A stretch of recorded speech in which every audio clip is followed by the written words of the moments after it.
How you been? I've been good, man. Well, Good to I think see it was you. like 5 years or something. Yeah. Last time you was up here. Yep. Word. Grown ass man. Shit, a lot of things have happened. Absolutely. Since then and whatnot.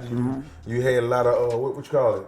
Misunderstandings here and there. Right. Yeah. Right. Let's start it. Let's get the bullshit out. Okay. All right, so you got a song with Kanye. Yep. And it was this thing about where people thought that you was dissing him. I bought that song too on iTunes. Right. Oh, which one? The one with hold on. Oh, Elephant in the Room. Elephant in the Room. Yeah. I bought that shit. That shit was dope as fuck. I was like, yo, he getting real bold. This gonna be his shot right here. I was mad when you said that that's not what you was doing. Right. Because I really wanted to see the smoke that was gonna come from that because you've been around for a minute. Right. And we went to the same school. I want to see you win. Absolutely. You know what I'm saying? And that publicity that was coming behind, I was like, okay, right. Is this about? Right. And I was mad at you when you were like, hey, I was just playing. Right. Well, what's crazy? The thing was, I would have kept it in the raps, but see, the thing was, we were starting on the album, and shout out to This Is 50, first and foremost. He wanted to do like a Dr. Dre, Eminem type thing where he did all the beats. He say controversial things. I said it, but we only had like 3 songs we recorded. So everybody was like, it was the Meek and Drake beef around that time. So I was just like, man, I wanted to put like a parody beef out. So I put out like Elephant in the Room, and people took it so serious. Like, man, because Ye wanted me to write. He gave me the beat. He gave me the concept. Did you let him hear it first before you? Yeah. He heard it a few times. And what did he say? Nothing, because he was about to put a verse on it. So it was like an album we were doing. So the thing is we never got to do the album, and that's why people didn't hear it in the album in its entirety. And then but no, we was cool, man. We never had an issue or nothing. I just did a concept that I knew that would strike the chord because I just got tired of answering it. It's so crazy because after I did that record, I don't have to answer that question no more. So it was like a good and bad. It was like, okay, I put the record out, but everybody was like, man, when your album coming out? When your album coming out? Now that I did that record, nobody asked me that no more. It was like, man, you just dope. It was okay. You know what I'm saying? But we already knew you was dope. Though, right. Just for the people that don't even know what the fuck we talking about, what was the questions that people wanted to know, and what was the answer? But see, the thing, people wanted to know, where was my album and why was Ye withholding my album. But it was never really Ye. I was already signed to Akon before Ye even knew who I was. So I was kicking it with Ye, helping Ye doing music for 2 years before we even talked about signing. You know what I'm saying? Because I had so much, I had so much going on as far as with the convict situation and the new Def Jam regime leaving and all these different things that was just tying me up. So Ye just said, man, yo, come over here, help me write, make some money, and we'll figure that out later. So that's how I got with him. It wasn't that like I was just like signed to him as soon as I got there, what people may have thought. So it's just that the label that I was signed to prior to Ye didn't really give me that much exposure, and then once he met me, everybody just thought, oh, okay, that's Ye's artist. So that's the big thing that people don't know. So once I got out of it, I had to revamp my situation, get my sack back up, and then I come out with No Dope on Sundays. Okay. Yeah. Get out of what? What is like? Well, what's your? Well, it was really Def Jam. I was signed to Def Jam through Convict. I never was signed to Good Music. I did a deal with Good Music where it included them in like a joint venture. So, but I knew that Ye and his people couldn't work with Convict and Def Jam. They wasn't, you know what I mean? So I was just like, instead of going through all this through my situation, how about I do and take the strategy that Trav took? Well, Trav is Good Music family, but he signed to Sony, Epic. So he has his own machine. So I was like, man, that's what I need. I need my own machine. So what I did was I got out of that situation and went to Sony and got my own machine. And now that's why I can get to put out an album now. And you know what I'm saying? And Good Music is still the fam. You know what I'm saying? Okay. So you feel like you're in a good position because I seen a couple of interviews with you, and you were talking about like a lot of bad record deals, and then you were talking about people that were speaking for you, that you were holding you hostage. And, when you got your first real money, you bought yourself out of that for $70,000. I saw the shit. Right. Yeah. No, I was really blown away. I was really blown away because I didn't know you were going through all that. Because I'm one of them people like, why he right here? He just, but he won't go Yeah. See, the first thing was I couldn't really tell people about my first deal because I was really signing some gangsters. So Right. I ain't want to just ruffle that tree. I was You whatever ain't y'all wanna say, need. "Whoa!" You know what I'm saying? Yeah, I was Whoa! right. These niggas got me hostage over here. I'm trying to blow up. You know what I'm saying? But I respected why they told me to do that. It was first because it was business, but second of all, it's like they groomed me to be who I am. I didn't understand that. You know, I mean, it's like this. You was leaving a lot of shit out Yeah, because I couldn't. Baby. Okay, like this. I wouldn't even have this content I'm giving you if I wasn't moving around with Diddy at 15 years old in the club, riding Ferraris. These my OGs already got all this shit. Hold on, can I take a stab at something? Yeah. Right, because now something that just clicked in my head. You was with BMF? No, I wasn't with BMF, You but was affiliate of BMF? no, a couple of my best friends was in BMF, but And they funded your situation? no. That ain't it? No. No, I'm just saying I was with some street dudes just equivalent to that. Okay. That, showed me a lot of different things and introduced me to a lot of different people that kind of got me going. That they did deserve something, especially on street levels, beefs, shootouts, all that. All that's come, with the territory. I feel like you do have to, give something back to the people that kind of got you to where you got to. So that's what I did. What happened with me is I completely stopped after that. I went strictly on music and straight focused on music. So at that time, most guys are still dibbling and dabbling while they doing their thing. But to be the lyricist that I am today, I couldn't think about my livelihood. My safety and, how much money I'm making in the streets and still be this prolific lyricist. Now I could be a rapper, but I wouldn't be the best lyricist in the world. You just said you was the best lyricist in the world just now. Yeah, you meant that shit. Yeah, I meant that. Yeah. I definitely meant that. You feel like you purged when you just said that. Nah, because I feel like if you lock me and your top 50 lyricists in the room, everybody can rap, but when the word of God come over me and I get the reeking, that type of spirit, niggas in the room ain't gonna be able to flow with that. My mama told me one time I was riding home for church, and I see the pastor and his daughter and all them got Benzes and jazz. I say, Mom, why they got all these Benzes and jazz? Why we spending all them? My mama said, hold up. Oh, so you think if you work for the devil, you can fly private jets, have Bentleys and Benz. Oh, but when you work for the Lord, you act like you can't have none. So that's the mindset I want to take away from like conscious rap. No, we rich as fuck. Yes, we rich as fuck. J. Cole's rich as fuck. Chance is rich as fuck. And I just want the youth and young MCs to know that. So if you want to just practice on your craft and really be a lyricist and not have to goddamn sacrifice your integrity and your money and your livelihood to get on and rap, you can do that. Put that pen to pad and you will always have opportunity. Word. So the way you been, what did someone like Cyhi do when we ain't seeing you on TV? Because people automatically think that, you somewhere in somebody just in the house, right, chilling, but they have no idea about your catalog. Yeah, well, and what the catalog is doing for you. Right, well, the past 5 years, I've been working on everything from My Beautiful Dark Twisted Fantasy all the way to Life of Pablo. Every album in between. I've been working, I did stuff with Rihanna, Paul McCartney. That was a blessing. That's amazing. I work with Madonna, a lot of different people, but that's what I've. You met all these people too? Yeah, absolutely. That's great. Absolutely. So I've done all that, but in a nutshell, I'm a professional thinker. So I can't really be out amongst the crowd and stuff when I'm thinking of these. I'm writing the next Bible. Like I'm writing the last chapter, the last testament.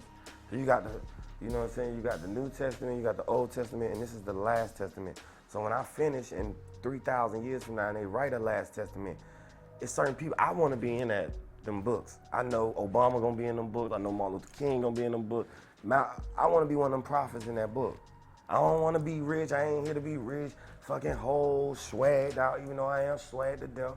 I want my name to stand the test of time where they opening schools and museums after my name and under my name, the naming streets and all type of foolishness like that.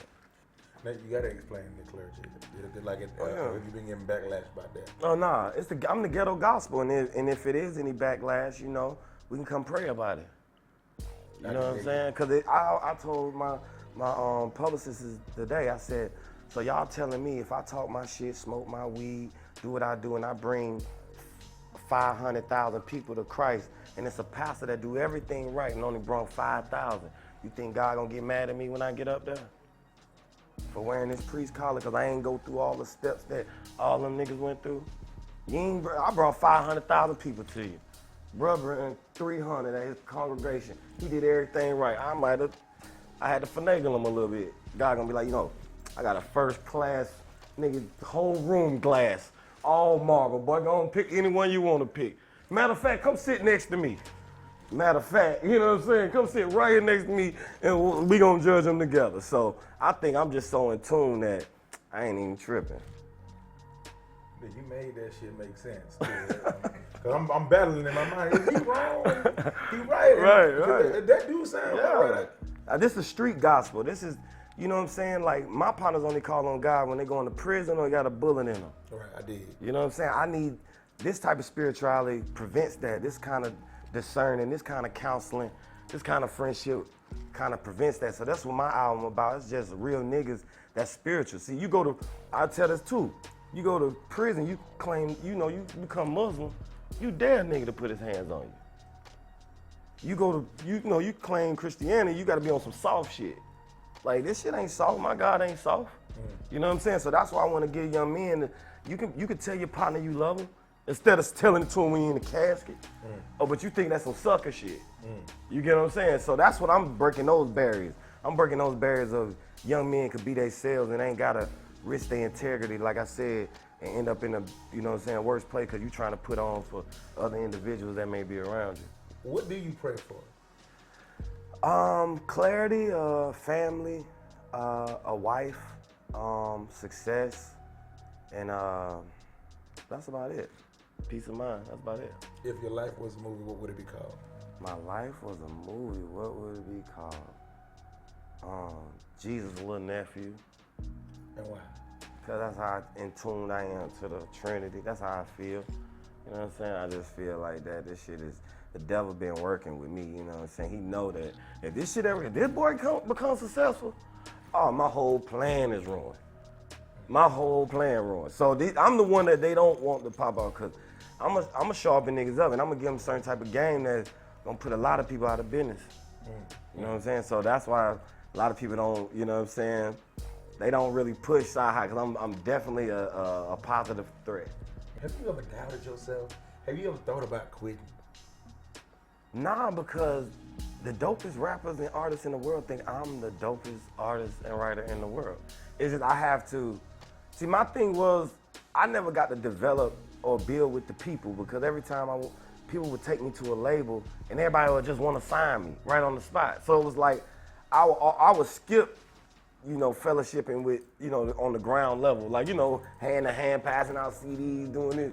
I would go straight into album mode because the motherfucker done gave me a check and be like, okay, we want you to do this album. But one thing they used to do to me all the time is like, man, we want it trap. We want you to do what y'all be, hey. I think I just rapped for 13 minutes up here. You just gave me a standing ovation. It was the greatest shit you ever heard. You want to give me a deal, but then once you give me the deal, you say, make one of those records that y'all make down there.